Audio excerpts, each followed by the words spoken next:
15 აპრილს ქუთაისში სიყვარულის დღესთან დაკავშირებით ჩატარდა ღონისძიება, რომელსაც ორგანიზება გაუწია კულტურის, სპორტისა და ახალგაზრდობის სამსახურმა.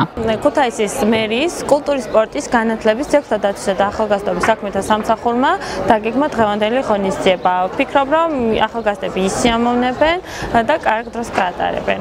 ღონისძიებაში მონაწილეობას ცნობილი მომღერლები იღებდნენ. მე როცა მხარეში ამოდევარ, რომელსაც ქვია ქუთაისზე, იმერეთის დედაქალაქში, მე ყოველთვის ძალიან მაგრა ვქნავს, იმიტომ რომ აქ ძალიან ბევრი მეგობარი მყავს, ძალიან სამყარელი ადამიანები მყავს. ყოველთვის შეთვის ზეიმია. ყავს მოწვეული სხვადასხვა ჯგუფები, ჯგუფი თბილისი ლაუდსპიკერი, სვანსიხი და ბოლოს რა თქმა უნდა დაასრულებს დიჯეები.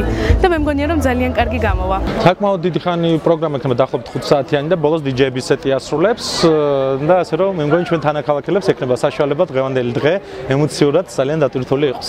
ამასთანავე მოეწყო საქველმოქმედო აქცია შემოსული თანხით 10 წლის გიორგი ჭიშკარიანს დაეხმარებიან. თუ გადავწყვეტეთ, რომ რაღაც პატარა აქცია მოგვეწყო გიორგის დასახმარებლად, ცნობილმა დიზაინერებმა თავიანთი ნამუშევრები გამოფინეს და საკმაოდ დაბალ ფასად ყიდიან გიორგის დასახმარებლად და გარდა ამისა, აქ არის ფოტოსტუდია მოწყობილი, ცნობილი ფოტოგრაფი სოფო ბობოხიძე ნებისმიერ სურვილს გადაუღებს რამდენიმე ფოტოს და საღამომდე გაგრძელდება და იმედი მაქვს, რომ ძალიან ბევრი ადამიანი ჩაერთვება ამ აქციაში.